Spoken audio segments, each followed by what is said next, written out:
Taillights like two small, stubborn eyes disappeared into the dusk, swallowed by the pines and the indifferent hum of a mountain road. Clare Donovan watched them go from the shoulder, one hand jammed into the pocket of her coat, the other gripping her phone until the knuckles whitened. Her breath fogged the air in a quick white cloud and then dispersed, as if the cold could take a little of the panic with it. The Mercedes had been nothing but reliable for years. She had relied on reliability like a second language. Tonight, for the first time since she'd been running Donovan Logistics, reliability had betrayed her. From down the slope came the sound of footsteps in gravel. Not the calculated gait of an executive in designer boots, but the heavier, grounded step of someone used to uneven surfaces. A figure approached, cap pulled low, coat dusted with the thin grit of road salt. He carried a rag in one hand, a small leather case in the other. Up close, Clare could see grease darkening the nails of that hand. The cap tucked back far enough to show a jaw threaded with a day's stubble and eyes that did not look away from the engine, the way most people looked away from an open wound. "Car trouble?" he asked. His voice was flat and practical, not the sort that tried to soften a situation for sympathy. Clare told herself to be graceful, compose a line about an unfortunate mechanical hiccup and a tow, but the words felt brittle. "It won't start," she said.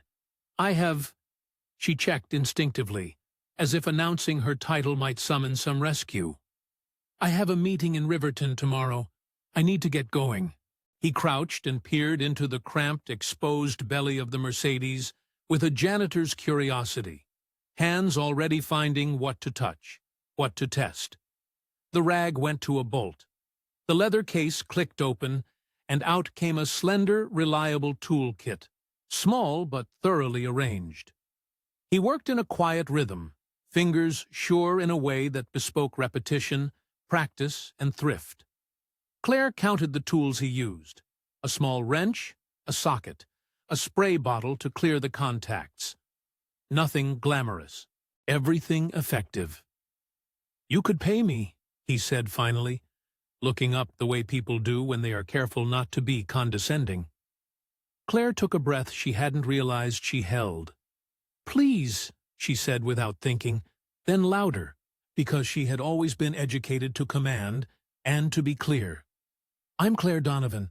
In the morning I'll—" "No, I don't take money for a simple fix." He shrugged, a gesture that said more about who he was than any speech could. "Name and number, though, in case it happens again." He handed her a square, slightly weathered card, folded in two, a janitor's card, printed on recycled stock. On the front was a name, Ethan Cole. Underneath, in smaller print, Ridgemont Maintenance, a phone number. On the back, in handwriting that was perfectly practical, a note. "If you need help with anything at the school, ask for me. Nights are best." Clare stared at the card as if at a relic. The moment the engine sighed and the car turned over, first a reluctant stutter, then a purr like a cat that had been coaxed back to life, something cold in her chest warmed, and a piece of the past slid into place. She had seen his face before. Not in strategy decks or annual reports, but in a yearbook photo, in a memory that smelled like gym floor wax and cafeteria coffee. Ethan Cole. He had once been a boy who'd stood between her and something she couldn't name, his grin uneven, handkerchief clenched at the ready. He had been the one who'd walked her home after the senior prom when another boy had misread a joke and had followed too long. He had been the first person who had made her feel accidentally safe. Clare smiled, a small, private thing. "Thank you," she said. She tried to make it casual. "You saved me more than my car." Ethan shrugged, polite. "Not much of a mechanic, really. You should take it to a shop when you get to town. Tighten up the battery hold down. That cable was loose." She tried to tell herself nothing more than gratitude. But gratitude has a tendency to get crowded out by memory. The snap of his fingers as he closed the toolbox, the way he wrapped the rag over the wrench, the honest cleanness of his hands when he took hers to hand her the folded business card, none of it felt incidental. She told herself she was being nostalgic, sentimental. She is a CEO. There is no room for sentimentality in balance sheets. Yet, the memory threaded itself through the moment and tugged. She climbed back into the Mercedes and drove slowly, headlights tracking through the pines. 2 hours later, in the penthouse that sat like a glass and steel island above the city, Claire sat at the edge of an enormous sofa, shoes discarded, the card from Ethan on the coffee table like a small incongruity. The penthouse was as she had built it, meticulous, efficient, an object lesson in purpose. A piano plant near the window was arranged at a precise angle to catch the light. Her certificates and a few curated photographs, awards, a handshake with a senator, lined the shelves. There was nothing on the table to show a life lived with anyone else. No children's art, no half-knitted scarves, no forgotten mugs. Even the scent in the air favored citrus and neutral candles. Success had a smell built into it, and it was not domestic. She reheated black coffee in the microwave and let the silence press against the glass. Achievements, she thought, have a peculiar absence of proof. The board met last week and had praised her decisiveness on the Northridge contract. Donors had called to congratulate the logistics streamlining. She had aced the interview on the Business Channel the night before. Yet, when she reached for her phone, she noticed an old text chain, an unread message from a number labeled Mom, with news about a hospice visit that never materialized. She had filed grief under the same folder as board crises, something to be delegated when inconvenient. The memory in her chest wasn't just nostalgia. It was presence. High school had not been a romance movie. It had been a place of small mercies and careful protections. She had left Ridgemont like one leaves winter for spring, hurried, convinced there was no turning back. In the months that followed, the city pulled her into a different gravity. She became a force at work and a shade at home. The next day, before the board convened, before emails could become avalanches, Claire looked at Ethan's card again. The handwriting on the back, "Nights are best," nagged at her. She booked the first flight out she could find, and as she watched the city shrink under the plane, she told herself she was going for the sake of the car. That was a practical, defensible lie. The true reason was quieter and less defensible. The idea of seeing him again felt like a question that needed asking. Ridgemont was not on many business maps. It sat in the tender crook of 2 mountain ranges, a town whose main export had been stories and an honest brand of stubbornness. You could reach it by way of a road that didn't know the word hurry. The town's main street had an honest flakiness, painted signs, an old clock that ran a minute slow for decades, a diner that still used little white sugar caddies. Claire's dress shoes clicked against the sidewalk in a rhythm she hadn't used in years. People looked at her as if she were a sudden weather change, interesting, transient, and easy to make predictions about.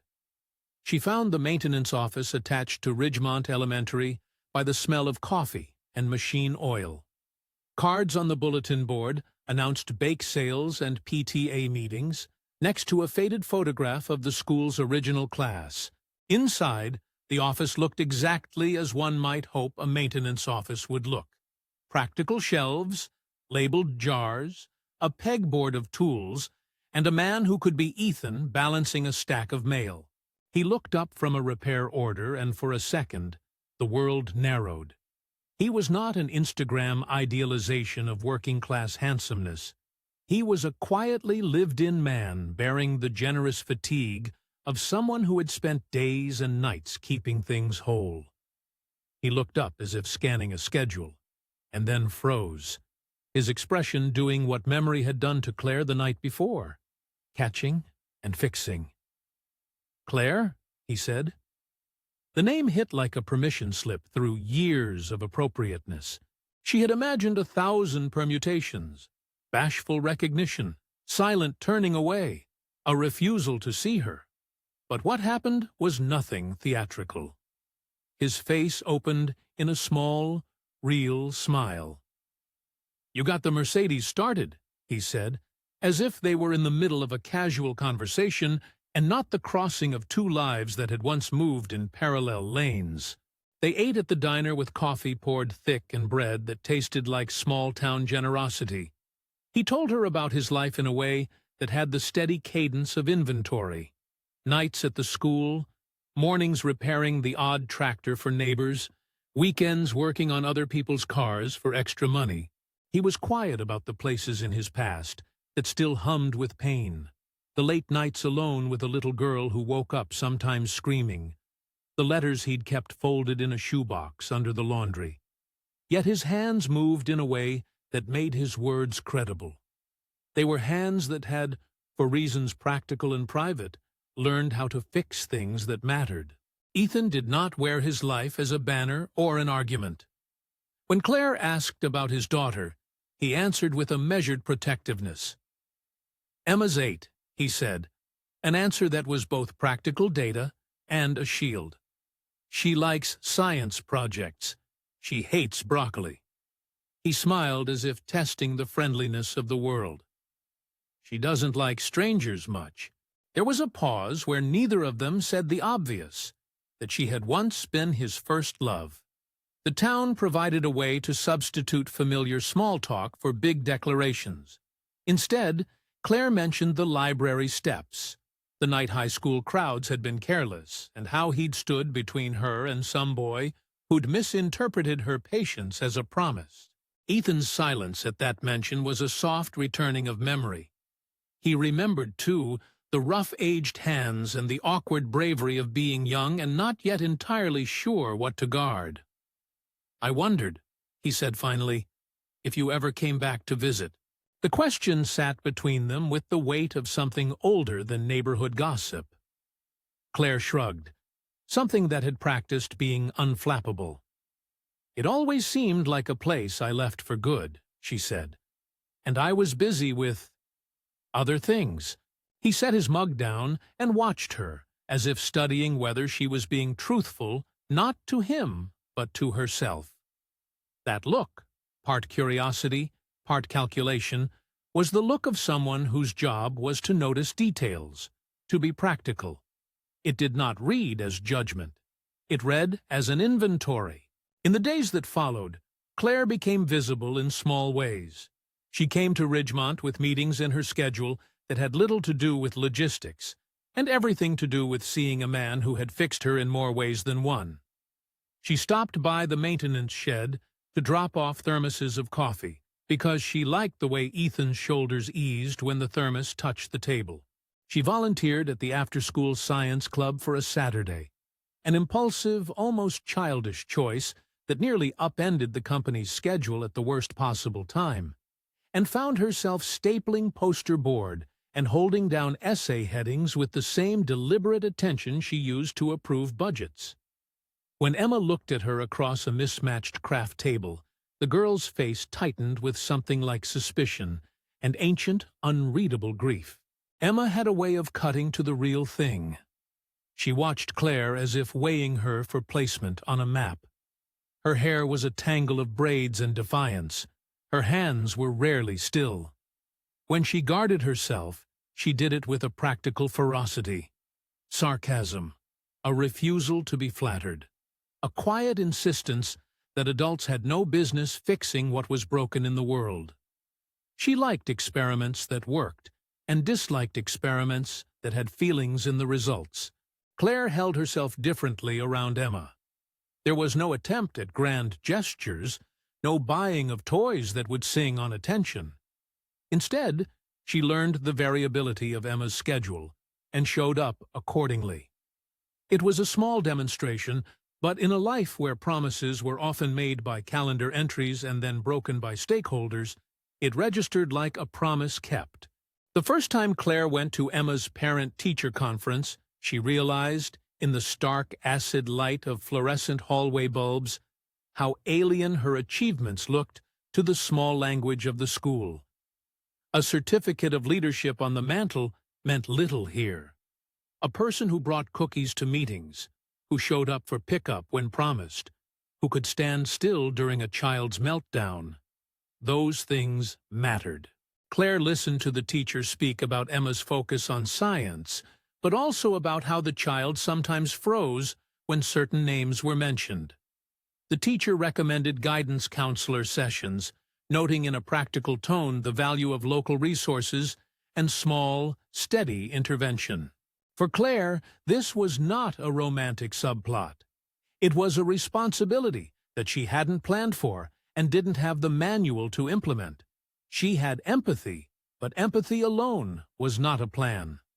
When the counselor offered to meet with Emma and run through a gentle program of cognitive behavioral techniques and school-based trust exercises, Clare agreed. She did not promise miracles. She promised attendance, and that was already a step. At the same time, Donovan Logistics sent a message in a way that had become unfashionably brisk. An email from Jessica Chen, COO, impeccably efficient, and the sort of person who could make a corporate spine look graceful, arrived in Clare's inbox within hours of her first week in Ridgemont. Southwestern Freight had paused contract negotiations. Their concerns were logistical and legal, but described in boardroom euphemisms. Supply chain resilience risk, leadership continuity, assurance of oversight. The language said everything without saying much. Behind the corporate words was a pressure that Clare knew like a second language, the possibility that her absence might be interpreted as abdication. Clare read the email twice. Her first impulse was to call a meeting, to fly back immediately, to stand in a conference room and demonstrate competence like a shield. The second impulse, smaller and more dangerous in its tenderness, was to reroute her life again. She could restructure. She could delegate. She could, perhaps, set a better example of leadership as presence, rather than as omnipresence. It was tempting to imagine she could have her board, and her heart too. It was equally true that the board did not imagine hearts as strategic assets. She sat with the decision like a physicist with a delicate instrument. The pressure of the board, and the fragile trust she'd begun to build with Ethan and Emma, tugged in opposite directions. She drafted an email to Jessica. Short, professional, the words crisp. She proposed a temporary delegation plan that sounded like a measured breathing exercise. Promote Jessica to interim decision lead for the Southwestern account, with a clear escalation path. Maintain oversight via weekly strategic briefings. Commit to returning for key board dates. Her fingers hovered. This was not a small trade-off. It was realigning the scaffolding of a life she'd built to be immovable. Across town, Ethan watched Clare make choices the way he washed tools, methodically, with a mind to future use. He could see both the hunger and the caution in her. "You don't have to choose everything at once," he told her one evening as they walked a neighborhood route after Emma's bedtime. The streetlights cast a pool of yellow that made the town look smaller than it felt. "You can be here for small things, and you can be somewhere else for big things. People make room for both when they're honest about it." Her laugh was small and tired. "And you think people will be okay with that? My board isn't my family. They see a balance sheet." Ethan looked at her without pity. "Families aren't balance sheets," he said, "but they're also not liabilities. If you're trying to prove something to them, that won't necessarily help anyone." There was a tenderness to the moment that neither of them named. For Clare, it was strange to find someone who refused the worship and also refused the dismissal. For Ethan, it was strange to find an old friend who had become a compass and still cleared her throat at the edges when matters of the heart turned practical. Ridgemont noticed their nascent closeness in small-town ways. Fingers tapped in the diner. Maria, who ran the front desk at the school and had a memory like a wide net, asked pointed, warm questions. "Does she make your daughter laugh?" she'd asked Ethan, with a half-smile that said more than a checklist ever could. The answer to Maria was complicated. Emma laughed sometimes, a quick exhale of real amusement at a bad science joke, or at the way Claire put her coat on backwards while attempting to help with a poster board. But Emma's laughter was an event not yet integrated into the daily. She guarded a grief the town had watched widen and narrow over 2 years, a grief that contained names and a folded letter in a shoebox under laundry. Sarah had been a presence whose absence left architecture in all the rooms of their lives. Her death did not dissipate, it accreted into objects and rituals, the way Ethan folded laundry, the way a birthday cake had 2 servings set aside, the way Emma sometimes startled awake, calling for a voice that would never answer. Claire did not come trying to erase what had been. She did not suggest that her presence could replace a memory. She read the letters Ethan kept with an honesty that surprised him, folding each page as if handling something alive. She asked about Sarah in the same matter-of-fact way she would ask about a vendor. Who was she? What did she like? What did she do?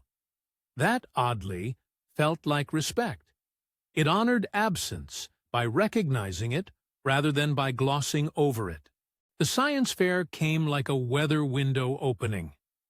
Ridgemont's school gymnasium filled with folding tables, labeled projects, and the hum of parents and kids speaking in the urgent tone of exhibition. Emma's project was a delicate thing, a simple chemical reaction to demonstrate energy transfer. But she had built it like a small jewel, meticulous in its wiring and its explanations. Claire, who had a history of making things better by asking small, pointed questions, helped Emma with the poster board. They used Ethan's business card as a stand to prop up the pictures. It occurred to Claire that something as small as a folded card could be an anchor. Emma watched Claire the way an experimental subject watches a variable. "Why are you here?" she demanded at one point, in that blunt, childlike way that rang truer than any adult interrogation. Claire met her gaze honestly. "Because I wanted to be," she said. "And because your dad called and said you needed a tape dispenser." Emma considered the answer like a hypothesis and then shrugged. The shrug felt like a small victory. Later, as judges circulated and kids explained their projects with eager impatience, Claire and Ethan stood near the refreshment table and felt the quiet gravity of stability. You could walk away from a science fair and still change the pattern of a life. Not everything, of course, got easier, because a few small things were done well. On a Tuesday morning, an email thread began that would stretch across continents and test the very arrangements Claire was trying to make. Southwestern Freight wanted guarantees. Their legal team wanted to stipulate weekly in-person meetings. The board wanted to know who would be present for an upcoming client audit. A whisper of doubt trailed through corporate counsel. What would happen if Claire's presence in Ridgemont extended? Questions that might be handled in a printed shareholder letter found their way into the tone of conference calls as if they had legs and could walk to the town herself. Claire navigated the calls with the practiced skill of an executive who had spent a long time learning to command attention. She argued for a transition plan, not an abdication, and proposed promoting Jessica to lead operations for a defined period. It was the kind of delegation that would test loyalty, not because it was a betrayal, but because it asked others to step up. She left the call with a feeling of provisional success and the faint taste of compromise on her tongue. That evening, after a long call with the board, she drove back to Ridgemont. The road ribboned in front of her like a decision. She could return to the city and spend a month in a conference room, aligning invoices and smoothing doubts, and that would be predictable. Or she could stay in a town where a janitor had a toolkit and a little box of letters, and where an 8-year-old inventor trusted fewer adults than she trusted spreadsheets. "Do you know why she fixed my car?" she asked Ethan as they stood in the school's parking lot, the stars knitting slow and thin overhead. Ethan smiled in a way that was almost shy. "I don't know about the saving the world reason," he said, "but I saw you stranded, and the job's to make things work. It's how I learned to help people, one problem at a time. My shift was slow that night. I had time." He shrugged, and in the shrug Clare saw a philosophy. You patch what you can. You come back tomorrow and patch again. She thought about the stitched repairs of small towns. Car cables tightened, science projects propped, grief acknowledged at kitchen tables. The CEO in her thought in quarters and projections. The woman in her felt like something else. She decided, in that open place between two modes of life, to step into the dangerous territory of trying to hold both. After the science fair, with Emma asleep in the back seat, and Ethan driving the old pickup with gentle inattentiveness, Clare drafted an email to Jessica in the glow of taillights. It was careful. It used terms like interim lead and governance, and promised weekly strategic checkpoints. She hit send. Then she sat back and let the truck's warmth seep into her bones.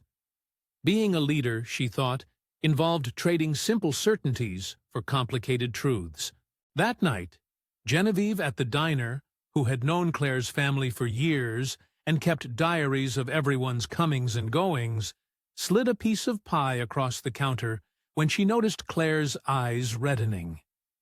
"You always come back for pie when you're making a big choice," she observed, like someone stating a fact about weather.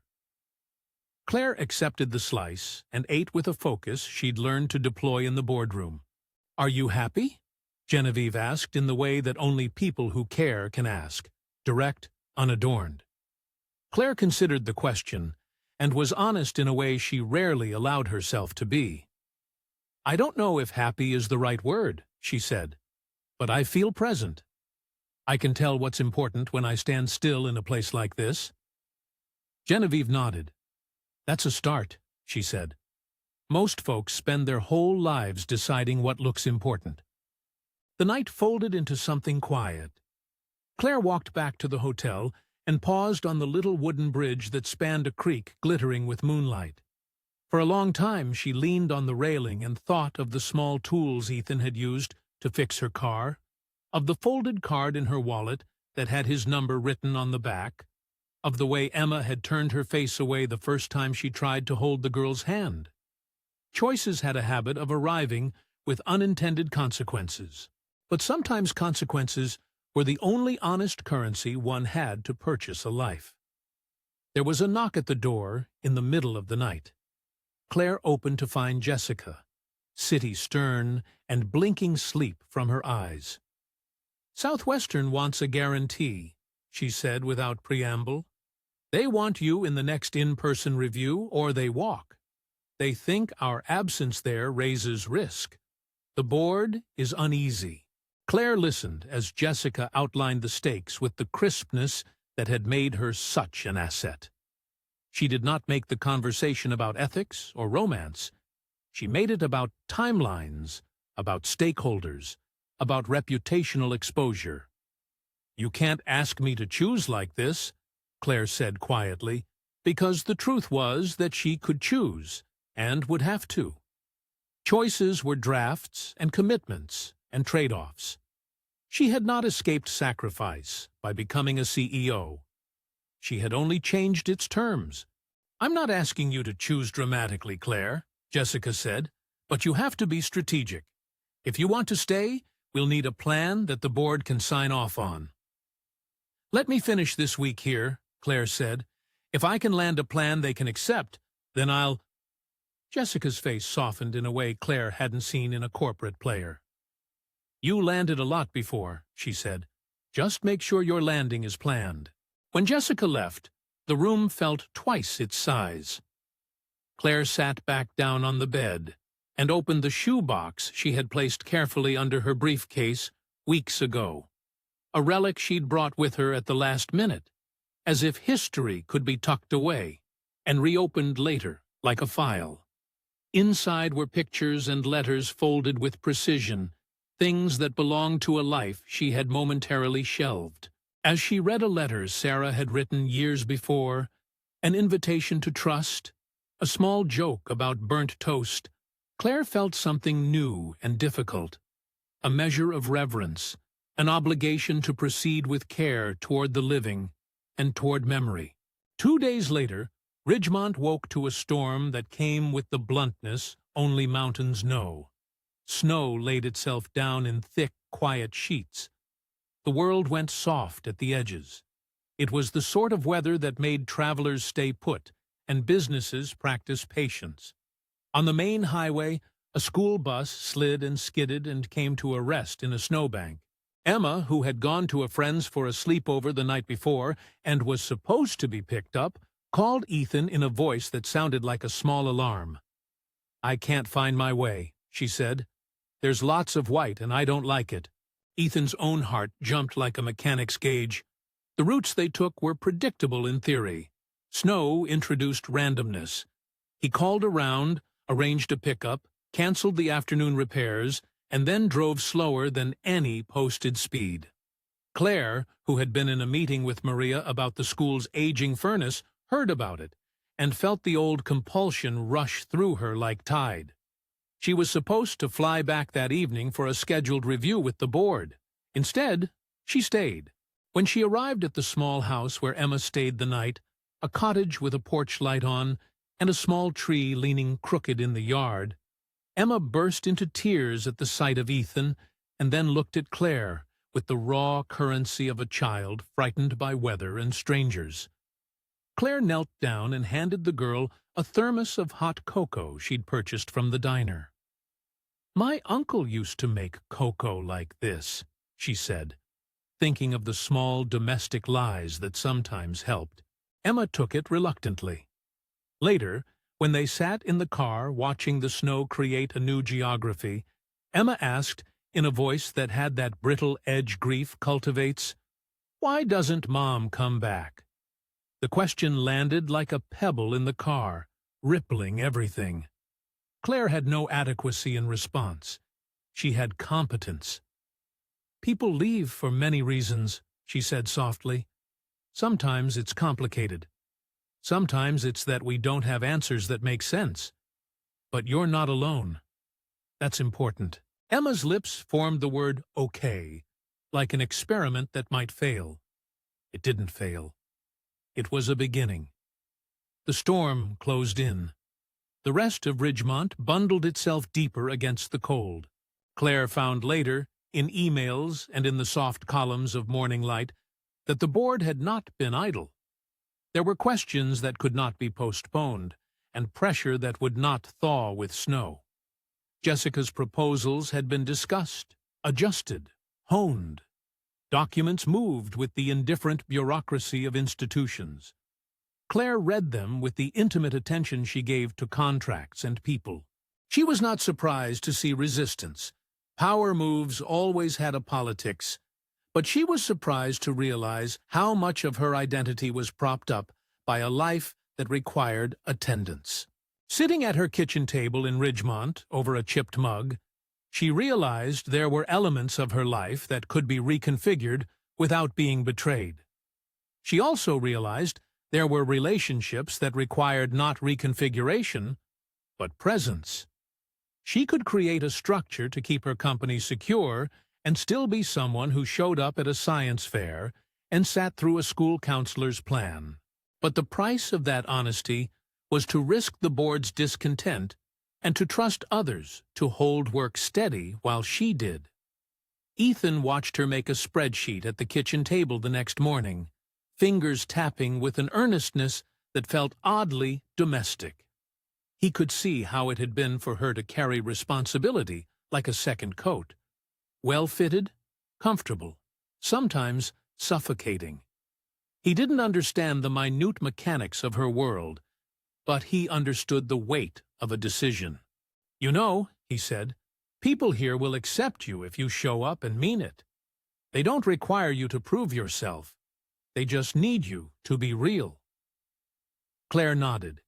She had been real in front of investors. There was a different kind of honesty needed here. A willingness to be imperfect, to let faith in others be part of her metric. That afternoon, as the town moved slowly back to business, Clare received a call from Jessica with one more piece of news. A board member wanted an in-person meeting in 3 days to discuss contingency plans if Clare continued an extended stay.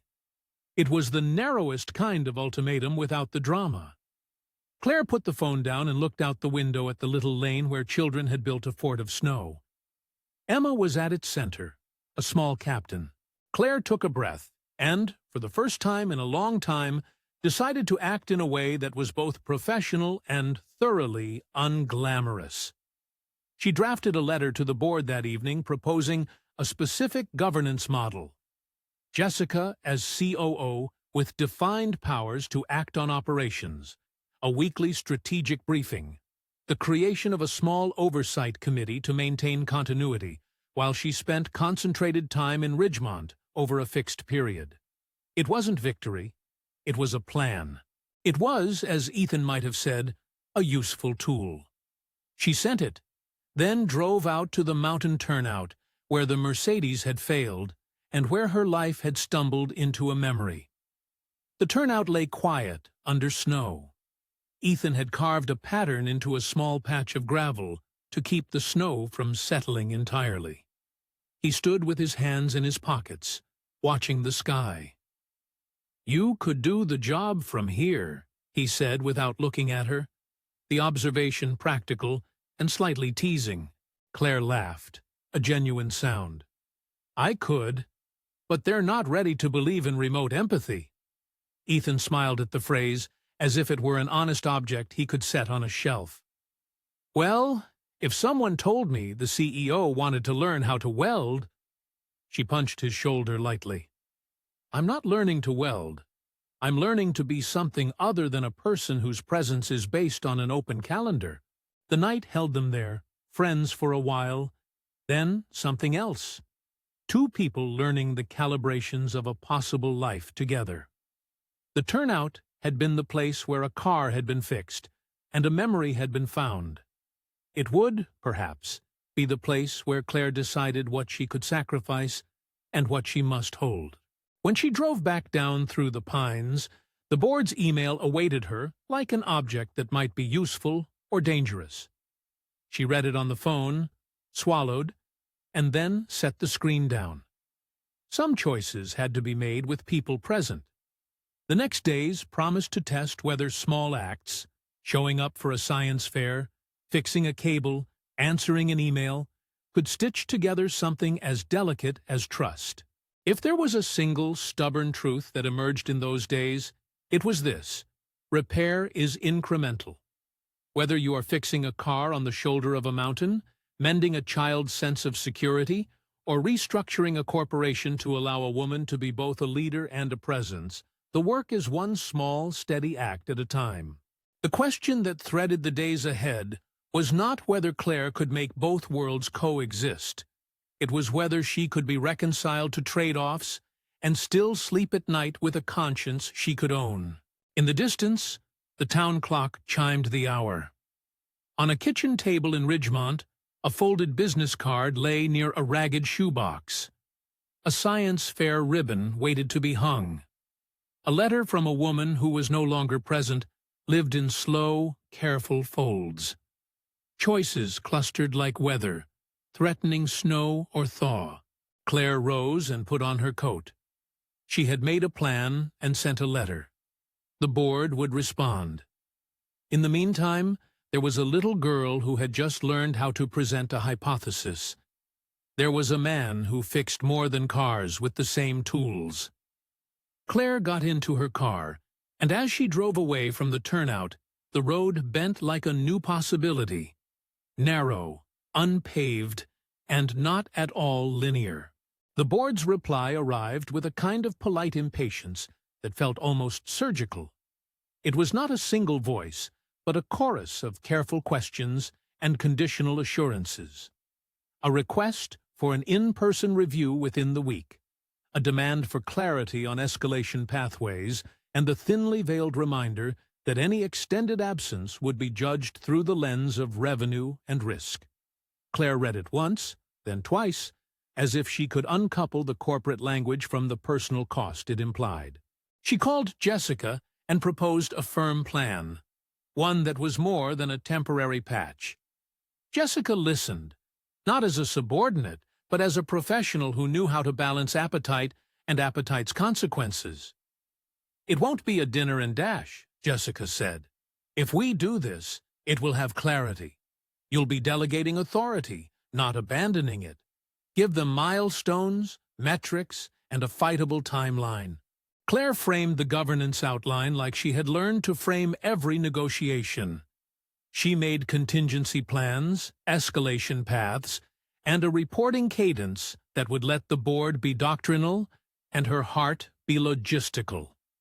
At the end of the call, Jessica said, in a voice that implied both challenge and support, "Make sure they know the leadership won't weaken because of distance. Make sure they know you're not running away."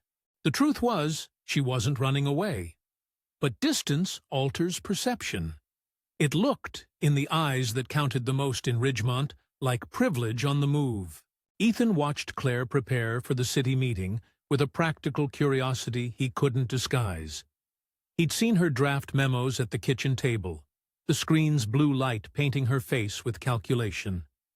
He understood compromises as transactions, tools traded for work. But he had not walked the boardroom halls where presence was proof. He had stood in classroom doorways where a corsage was nothing more than a paper ribbon, and where children's promises were fragile. "You're going to go back, aren't you?" he asked on a wind-scraped morning, coffee in his hands, and Emma asleep in the next room.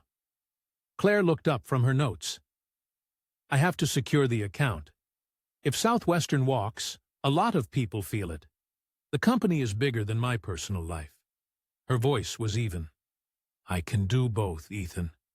I can be there in person when it matters, and here when it matters." Ethan's jaw tightened. He set his coffee down. "The question isn't whether you can," he said. "It's whether you will, when it matters to us." Her reply came softer than the spreadsheets she favored. "I will try. I promise I will try." Promises in Ridgemont had weight. So did the absence of proof.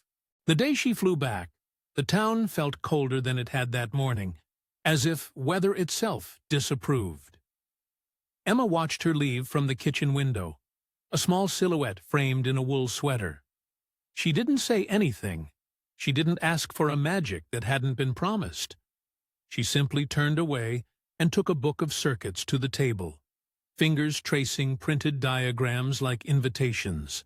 When the video from the boardroom meeting hit the phones that evening, it was edited with corporate polish.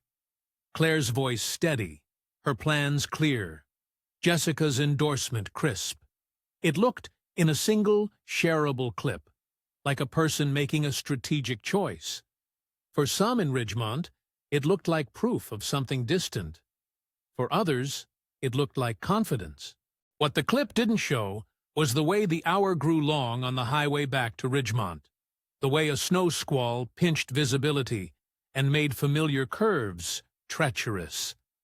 It didn't show the moment Ethan, on his way to pick up Emma from a library program, took a call about delayed buses, and then a subsequent call, this one from the school's secretary, saying Emma had left the reading room crying and run outside and was not answering emails or texts. The call made his hands go tight the way his trusty wrench sometimes locked under pressure.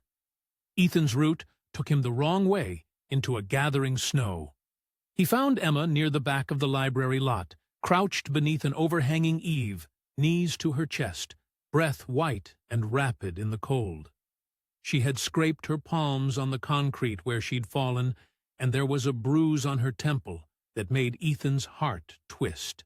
She'd been called out during a group reading when another child, playing clumsy at boundary, had said something about kids without moms not being normal, and Emma had stepped outside to get away.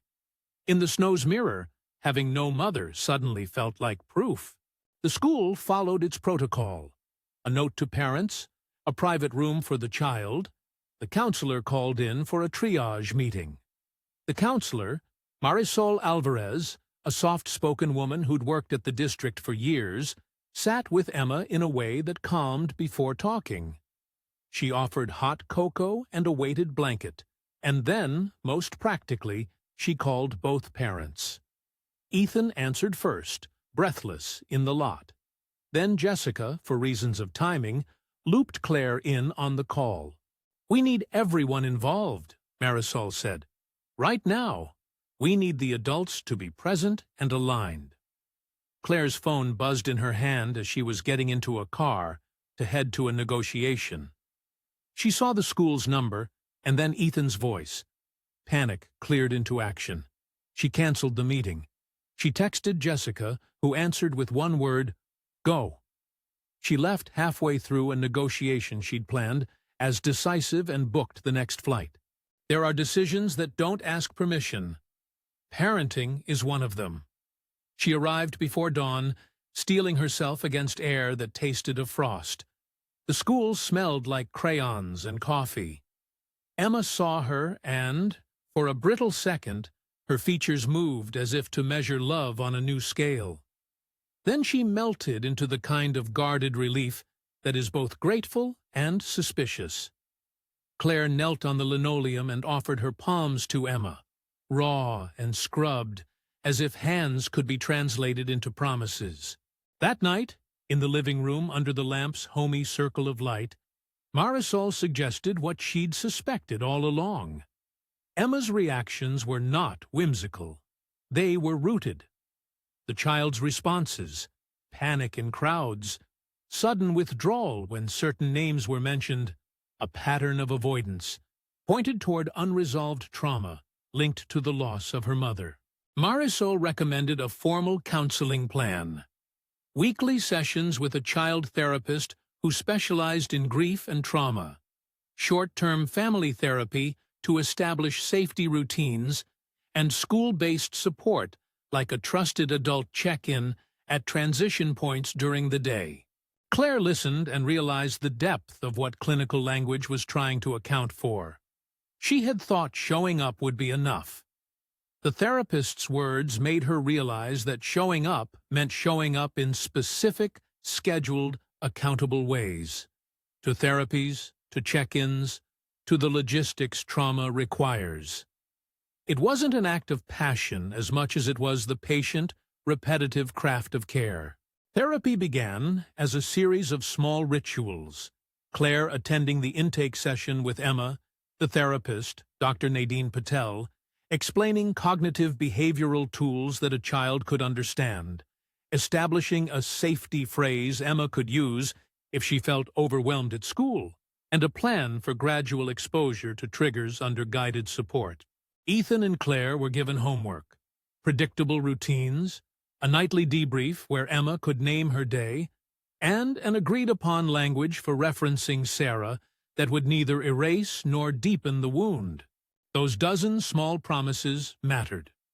Claire sat in the waiting room with a folded business card from Ethan in her palm as if it were a pledge. She learned how to put a child's therapy appointment on a calendar and then protect that hour as if it were a meeting with a major client. She learned, slowly and with awkward humility, to ask questions about how Emma slept, how she ate, how she described Sarah. Sometimes the answers were just lists. Mom liked trapeze class, she wore yellow socks. But lists are how a person becomes real. At home, Emma's pacing lessened in the weeks that followed. There were relapses, of course, a television ad that suggested loss, an overheard phrase in a class assignment, a night of nightmares. But relapse did not mean failure. It meant they were working on something solidly human. The counselor assigned small rituals, light boxes for winter mood dips, an art project of a memory box where Emma could put letters and mementos of Sarah. Clare helped with glue and scissors, hands clumsy around craft supplies, and Emma watched and then handed a ribbon to Clare with more care than she had shown anyone in months. Meanwhile, back in the city, Clare's governance plan had not toppled the board, but had unsettled a wing of it. Hargrove, a long-serving director with a talent for interrogative eyebrows, suggested delay and incremental oversight. Other members admired the strategic clarity. The bottom line shifted only marginally, and Jessica's interim leadership proved competent. Clare accepted the professional cost of diminishing some ceremonial authority in exchange for being present in the small ways she now saw mattered. It would be messy. It would be less elegant. It would, in numerous quiet metrics, be better. The separation between Ethan and Clare, however, had not closed with the single act of rushing back. There was a fracture in trust that took longer to repair, one that was not fixed with speeches, but with constancy. Ethan was protective in ways that were born of grief. He wanted evidence that Clare's devotion was not a function of his presence, but a choice she would keep making. He didn't want symbolic gestures. He wanted policies that made her presence predictable. No last-minute cancellations on therapy nights, no flights booked at the last second without consultation, simple rules that confirmed promises. They argued then, not about love, but about logistics and fear. Ethan's voice could be blunt. I don't want Emma to become someone's priority because her photograph looks good at a fundraiser. Clare's hands fluttered in the way she had when counting items in an acquisition deck. I don't want that either, she said. I know how it looks, but I can make it different. I can sign an agreement. I can set boundaries. But I also have responsibilities. People who will be seriously hurt if I give this up completely. You keep saying people, Ethan said. Emma is one of those people. Sometimes I think you say people, and Emma's name is a footnote. The accusation landed hard because there was a fragment of truth in it. Clare wanted both, and she was learning that a desire for both required a plan made of real-world scaffolding. She could not simply promise more. She had to show the work. Her showing came in the small, steady things that defined Ridgemont life. She attended the school's emergency contact drill and sat in a row of folding chairs while teachers practiced sign-in procedures. She came to Emma's dentist appointment and learned how to navigate hesitant conversations about hospital visits. She made extra lunches 3 afternoons a week when Ethan worked a double shift. Each act was unglamorous. Each act was noticed. Ethan noticed most of all when she stayed. Not the stay that was a headline, but the stay that meant she chose, on an ordinary Tuesday, to forego a late dinner in the city to help Emma with a science kit that refused to cooperate. They sat at the kitchen table, under a lamp, the board reams of Clare's corporate life crumpled in the corner like an artifact. Clare had been the one to trace the wiring diagram with a practiced, patient focus. Emma watched and then, with the quiet bravery of one who had been let in twice, told Clare about the first time she heard Mom's voice on a birthday video. Clare listened without an agenda. She did not fill the gaps with promises. She filled them with presence. Weeks turned into months with incremental progress. The board accepted the governance plan with grumbles that were managerial rather than moral. Jessica, who had proven herself both capable and loyal, was promoted to COO with defined authority. It was a deliberate move. Clare relinquished operational control without abdicating responsibility for strategy. She would continue to set direction and engage in high-level relationships, but she would do so with a structure that let her be in Ridgemont for extended periods. She would travel for major milestones, She would be available by secure briefings and weekly town hall calls. The arrangement cost Clare certain kinds of visibility and an old idol of total control. In trade, she got something else, the ability to be seen by the people who mattered most to her in ways that counted. The town's response was pragmatic and not without skepticism. People watched for months like gardeners watching sprouts. They cared, but also measured the weather. Maria brought over casseroles without comment. Genevieve kept record in her ledger. Clare showing at science night. Clare came to counseling. Clare helped string lights on the church. The ledger became less of a judgment and more a record of emergence. One evening, while the snowfall of the last winter was finishing its patient descent, Ethan invited Clare back to the mountain turnout. The turnout remembered them both, an old witness to a car that had died, and to decisions that had quietly been made. He was quieter than she expected, hands in pockets, the no-nonsense fabric of his coat framed by the roadside pines. He had not given many theatrics over the months. He was practical still. He took from his work jacket a small cloth-wrapped object and set it on the hood of his pickup as if it were a tool he had tuned. Clare sat on the gravel, the night air pinching their breath, white. "What's that?" she asked. Ethan nodded toward the bundle. "You remember how you said repair is incremental? I wanted to make something with my hands. Not a big thing." He unwrapped the cloth with deliberate gentleness, the way a man handles a small, fragile machine. Inside was a ring, a band of hammered silver, imperfect and warm under the streetlight, set with a small, imperfect stone that caught the low light and held it. The band bore a tiny imprint, 2 crossed wrenches, scaled down into a symbol that said simply, "Craft." "I made it," he said. "I used a spoon my grandmother passed down, melted it, hammered it, filed it. The stone is from Sarah's old charm bracelet. She saved it from a vacation she loved.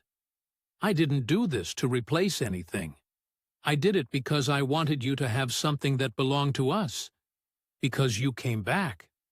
Because you stayed." Clare blinked. The ring was not a perfect jewel. It was the kind of thing that had a story stitched in its metal. He had taken a relic of the past and made a future object out of it. In the little foundries of Ridgemont, people repurposed the past to make present trust. She thought of Sarah's letters folded in the shoebox, of Emma's delicate memory box, of Lydia's cross-stitched towels that had lived in the Donovan family trunk.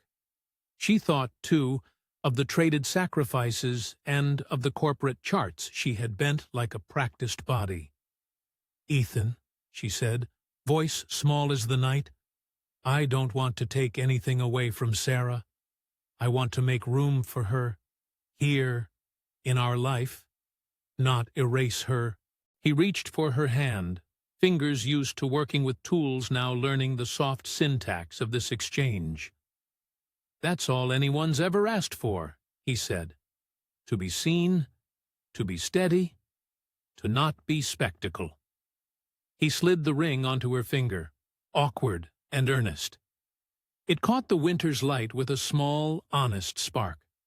Clare felt a tightening in her chest, the kind of narrowing that clears into certainty. "Yes," she said after a moment. It was a word that meant both gratitude and contract. They walked back toward the pickup, then toward the town, hands clasped in a way that showed they had practiced the mechanics of holding. Emma was waiting on the porch when they returned, a small light in the window throwing her shadow long against the snow. She looked at Clare's hand, and then at Ethan, and then she climbed down the steps and put her small hand into Clare's, in a way that felt like acceptance, measured not by proclamation, but by ritual. The wedding, when it came, was not a spectacle. It was a small church service in Ridgemont's white-painted chapel, the same place where town meetings and holiday concerts folded into the roster of a shared life. Linda, Sarah's mother, sat in the front row with a folded letter in her lap and a weathered handkerchief.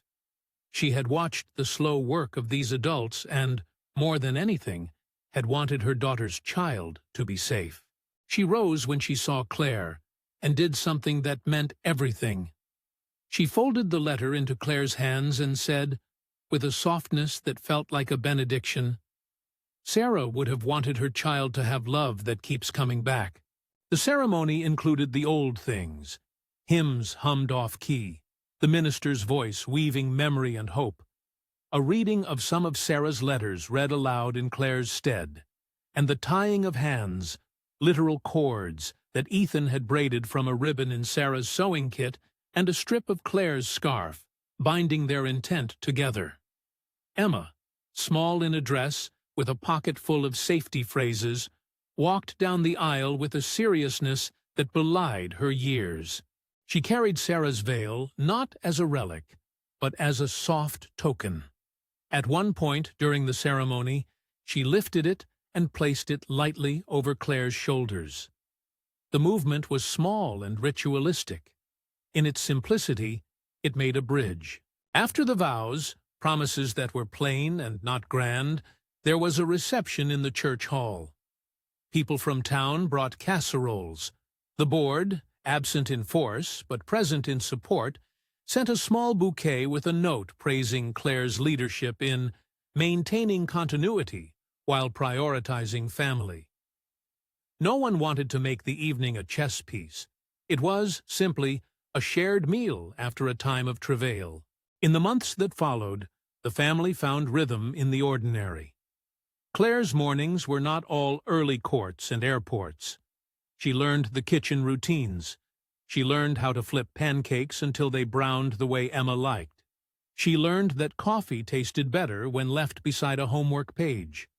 Jessica kept the company humming, and the board began to appreciate that a leader with roots could also be a leader of vision. The metrics they had expected improved under Jessica's interim steady hand, and the market's attention shifted to new efficiencies rather than Clare's schedule. There were trade-offs. Clare missed a council dinner she had once loved, but those absences no longer felt like losses so much as choices. Emma thrived in the patient arc of therapy. She learned the language Dr. Patel had taught her, to label feelings, to use the safety phrase at school, to write letters to Sarah in a memory box that stayed under Ethan's bed. Sometimes she opened the shoebox and read the letters aloud, and sometimes she folded pictures into a book. At night, she would press the memory box to her chest and breathe, a small ritual of continuity. Clare honored Sarah's memory as part of their life. On their first anniversary, Clare and Ethan, and Emma in a small way, poured a tin of metal shavings into a tiny mold and sewed another strip to the ring, a modest renewal that meant more than words. They visited Sarah's grave on quiet afternoons, sweeping the little plot, leaving wild flowers, and speaking aloud in ways that were less about apology and more about acknowledgement. Linda came sometimes, and sometimes she sat with Clare over tea and talked about Sarah's tendency to laugh at small things. Professional life continued with its mix of deadlines and rewards. There were moments of stress. There were moments when Clare had to be in a boardroom and not the school gym. But the governance structure they had instituted was robust. Jessica had been promoted permanently. An oversight committee met monthly, and Clare scheduled fixed blocks for Ridgemont months in a year. She gave up the illusion of omnipresence in favor of presence that mattered. Her success became less about trophies on a shelf and more about being a dependable face for both colleagues and a small girl who liked broccoli sometimes. Ridgemont, being Ridgemont, adapted. People came to accept Clare's half-city, half-country life as a new normal. She apprenticed in small-town rituals, the pancake breakfast on summer Sundays, the fall festival where Emma ran a science booth with the sort of pride a child gets when their hypothesis holds, the small-town council where she once championed a library renovation grant. She didn't erase her past. She used it, her platform, her contacts, to do things that mattered here, quietly. A logistics partnership she helped broker brought a better supply line for the town's winter stores, and she celebrated that as if it were a personal triumph. Those daily rituals, the lunch boxes packed, the homework corrected at the kitchen table, the coffee shared on bleary mornings, became the quiet scaffolding of their family. Not that everything was seamless. There were disagreements about money and boundaries, and sometimes Claire's phone would ring at an inconvenient time. But the agreements they had built, therapy sessions kept, promises honored, grief acknowledged, created enough trust to weather those interruptions. One afternoon, late spring, the three of them sat on the church steps, the sun warming the edges of a day that tasted like optimism. Emma had on a mismatched pair of socks. Claire's hands were smudged with flour from a failed pie. Ethan's jacket had grease on the cuff from a morning fix. They looked ordinary and, in that ordinariness, whole. Emma leaned her head on Claire's shoulder and, in a small voice that felt like an offering, said, "Do you want to be my mom?" Claire looked down at the child's face, at the freckle on Emma's cheek that appeared when she laughed, and felt emotion fold into something practical. A yes that was tender, and also a plan. "Yes," she said, and she meant it with the sort of depth that was equal parts heart and habit. "Yes, I do." They planted a garden that year in a narrow strip behind the house, an act of faith and small labor. Emma was in charge of the watering. Ethan built trellises out of old ladder rungs. Claire organized a compost schedule and drafted a spreadsheet to track plantings. It was domestic and ridiculous, and perfect. They argued about tomatoes and where to set the solar lamp. They did dishes together and fought over whose turn it was to clean the oil-stained bench. It was not a movie montage. It was messy, stubborn life. At night, Claire sometimes sat at the kitchen table, the ring on her hand catching the light, the shoebox of letters within reach. She read Sarah's words not as a rival, but as an inheritance. She folded the letters back into the box with a care that had become familiar. In that moment, she felt the two sides of herself, leader and lover, thread together. She had not given one up. She had redistributed the labor of a life in a way that respected both the people who depended on her and the work she still loved. A year after the Mercedes died on the mountain road, the town held a small fair celebrating local histories. Ridgemont's booth displayed old tools, donated timepieces, and a small panel that told the tale of how the town repaired things. Brokens made into usable. Someone from the fair took a photograph of the three of them. Claire in a sun hat, Ethan with a child's hand on his shoulder, Emma grinning with a ribbon that later made its way into Genevieve's ledger with a line. "Sometimes repair looks like choosing, then choosing again." Claire kept Ethan's card folded into one of her notebooks for years afterward. Occasionally she would find it while rifling through papers, an artifact and a reminder that kindness had once been the engine of their reconnection. She had it placed now next to Sarah's letter in the shoebox, a small catalogue of the accidental and the deliberate. On a quiet morning that smelled of rain and turned compost, Claire packed her briefcase for a week in the city, and then sat at the breakfast table while Emma explained the schematics for a small robot she wanted to build. Claire fed the dog and made a note on the family calendar. Therapy on Tuesday, Emma's science club on Thursday, board meeting call on Friday at noon. She left a note for Ethan. "Remember library pickup weds. Love. C." As she closed the house door behind her and walked to the car that had been warmed that morning by Ethan's careful hands, she thought of the first night on the mountain turnout. She remembered the way headlights had cut through pines and the smallness of the moment when a janitor, now a husband, had fixed a car and, unknowingly, had also fixed the course of a life. That early, literal kindness, hands grease-smudged and toolkit small, had become the hinge for everything that followed. It had been a small act that did not pretend to solve everything, but had offered a hand. From that smallness, they had built a life not without sorrow, but with a steady accumulation of ordinary mercies: attendance at therapy, late-night homework help, the honest rearranging of a career. They had redefined success to include the weight of a child's trust and the quiet grunt of labor well done. Clare started the car and felt the engine hum, a reliable purr that, like so many things in her life now, represented both function and meaning. She drove through the town where people waved without ceremony. She had work to do in the city, a board to reassure, a company to guide, but she carried with her a small, certain knowledge that being indispensable at the office did not preclude being indispensable at the kitchen table.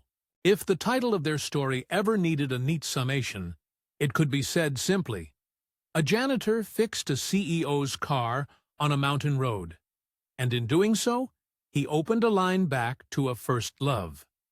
What followed was not a fairy tale undoing of sorrow, but the slow, honest labor of living. Repairs made one careful act at a time, promises kept by presence, and a family assembled with both courage and toolboxes. If you've followed Claire, Ethan, and Emma this far, and you love second-chance stories where everyday acts build the bridge, like and share this tale. And if you're ready for more, watch the next story about small-town second chances.